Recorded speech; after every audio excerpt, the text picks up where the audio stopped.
warahmatullahi wabarakatuh. Selamat berjumpa kembali di pertemuan mata kuliah Psikologi Perkembangan Anak Usia MI. Kita bahas dalam pertemuan kali ini adalah materi kedudukan psikologi perkembangan dalam lapangan psikolog. Nah, untuk merefresh pengetahuan kita di minggu yang lalu, kita sudah mempelajari tentang pengertian dari psikologi perkembangan. Nah, psikologi perkembangan itu awal mulanya merupakan bagian dari psikologi. Nah, psikologi sendiri menurut bahasa Yunani, psike yang artinya jiwa dan logos berarti ilmu. Jadi, psikologi itu adalah ilmu yang mempelajari tentang jiwa. Ada banyak sekali pengertian psikologi menurut para ahli. Ada dari Edwin G. Boring dan Herbert S. Langford mengatakan bahwasanya psikologi itu adalah ilmu yang mempelajari tentang hakikat manusia. Sedangkan menurut Gardner Murphy mengatakan bahwa psikologi itu adalah ilmu yang mempelajari tentang respon makhluk hidup terhadap lingkungannya. Nah, di negara barat, psikologi ini merupakan ilmu yang banyak diteliti dan sangat digemari oleh para ahli. Hal ini terlihat dari banyak jurnal dan artikel yang membahas tentang psikologi. Nah, kalau kita tarik lagi dari pengertian secara bahasa dari psikologi, ilmu yang mempelajari tentang jiwa. Nah, jiwa itu adalah suatu hal yang tidak terlihat. Jadi, karena jiwa tidak terlihat, bagaimana cara kita ingin melihat kejiwaan seseorang? Jadi, kita melihat dari perilaku atau tingkah laku yang dia tampakkan. Jadi, kalau berbicara tentang akar historis dari psikologi perkembangan ini, tokoh yang paling banyak mempengaruhi pandangan masyarakat tentang perkembangan anak itu adalah Plato. Nah, kenapa? Plato sangat tertarik membahas tentang psikologi perkembangan anak.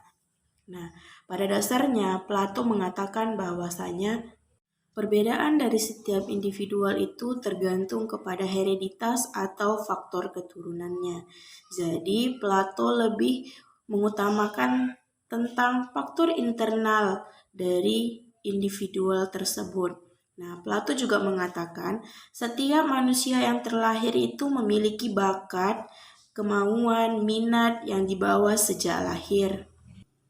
Walaupun Plato juga mengatakan bahwasanya bakat-bakat tersebut itu atau perkembangan manusia itu akan tereksplor dengan baik jika didukung oleh pola asuh dan lingkungan yang mendukung. Masuklah kita kepada ruang lingkup perkembangan anak. Nah, kita sering mendengar kata ruang lingkup. Jadi, ruang lingkup itu adalah segala yang mencakup. Kalau kita kaitkan dengan psikologi perkembangan anak, ruang lingkup psikologi perkembangan anak. Jadi, apa-apa saja hal yang mencakup atau apa yang akan dibahas di dalam psikologi perkembangan anak tersebut.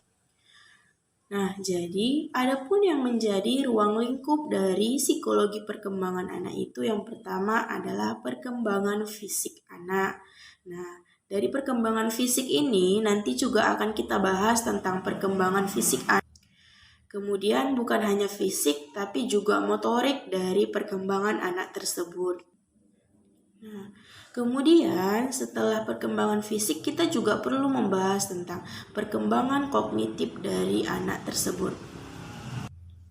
Kalau berbicara tentang perkembangan kognitif, nah kita juga harus membahas tentang tahap-tahapnya. Jadi perkembangan kognitif itu akan kita lihat sesuai dengan fase atau tahap-tahap dari perkembangan anak tersebut.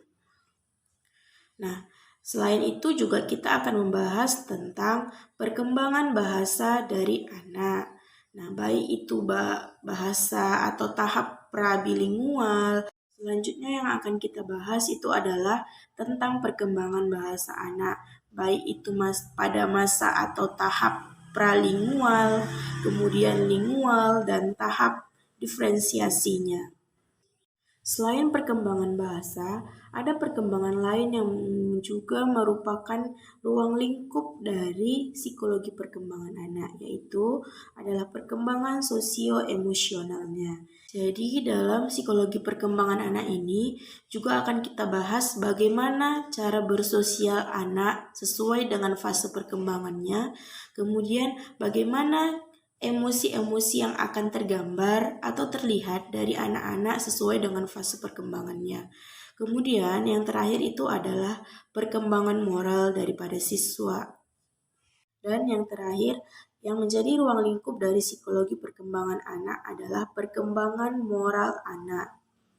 Nah, jadi masuklah kita dalam pembahasan kedudukan psikologi perkembangan dalam lapangan psikolog. Jadi kalau bisa saya ilustrasikan bahwasanya kita runtut nih dari belakang. Induk dari semua cabang ilmu itu atau pusat dari pendidikan itu tersendiri adalah berasal dari filsafat. Nah, karena di dalam filsafat itu adalah proses berpikir. Kemudian filsafat dengan proses ontologi, epistemologi, dan aksiologinya melahirkan cabang-cabang ilmu. Baik itu ilmu yang bersifat umum, sains atau alam, agama, pendidikan, dan termasuk juga psikologi. Nah, jadi dari filsafat turunlah menjadi cabangnya psikologi. Nah, kemudian menurut para ahli psikologi ini terbagi kepada dua. Yang pertama, psikologi yang bersifat teoritis dan psikologi yang bersifat praktis. Jadi, dari psikologi teoritis ini dibagi lagi menjadi psikologi umum dan psikologi khusus. Kemudian psikologi praktis atau praktik ini dibagi ke dalam psikodiagnostik dan psikologi klinis. Dari psikologi praktis dibagi lagi menjadi psikodiagnostik serta psikologi klinis dan bimbingan psikologis. Nah, apa perbedaan dari psikologi teoritis dan psikologi praktis? Kalau dia psikologi teoritis lebih kepada kajian-kajian seputar psikologi. Sementara untuk psikologi praktis sendiri berupa pengaplikasian. Nah, yang menjadi pertanyaan kita adalah di mana sebenarnya letak dari psikologi perkembangan anak ini? Psikologi perkembangan anak yang menjadi mata kuliah kita ini dibahas dalam psikologi yang bersifat teoritis dan termasuk ke dalam psikologi khusus. Jadi di dalam psikologi teoritis itu kan ada dibagi tentang psikologi umum. Kalau psikologi umum itu lebih membahas kepada hal-hal yang bersifat umum, baik pengetahuan, kognitif manusia, tes IQ, itu dimasukkan ke dalam psikologi umum. Sementara untuk psikologi khusus sendiri itu mungkin terbagi-bagi lagi. Ada psikologi pendidikan, ada psikologi sosial, psikologi agama, termasuk juga psikologi perkembangan anak. Jadi, closing statement yang bisa saya sampaikan berkaitan dengan materi kedudukan psikologi perkembangan dalam lapangan psikolog adalah bahwasanya psikologi perkembangan itu merupakan bagian dari psikolog. Nah, jadi kalau kita bisa ilustrasikan, rumah besarnya itu adalah psikologi, kemudian di dalam rumah besar tersebut terbagi lagi menjadi psikologi khusus, kemudian terbagi lagi menjadi psikologi perkembangan anak. Dalam psikologi perkembangan anak ini, nanti akan dibahas tentang fase-fase dari perkembangan anak. Nah, kemudian bagaimana kognitif yang harus dilalui anak-anak atau dimiliki anak-anak, kemudian bagaimana sosio-emosionalnya, kemudian fisiknya bagaimana, moralnya bagaimana, kemampuan bahasanya bagaimana, sesuai dengan fase-fase perkembangan yang dilaluinya.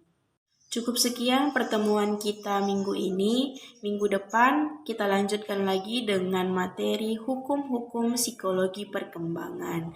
Saya tutup dengan wabillahi taufik wal hidayah. Assalamualaikum warahmatullahi wabarakatuh.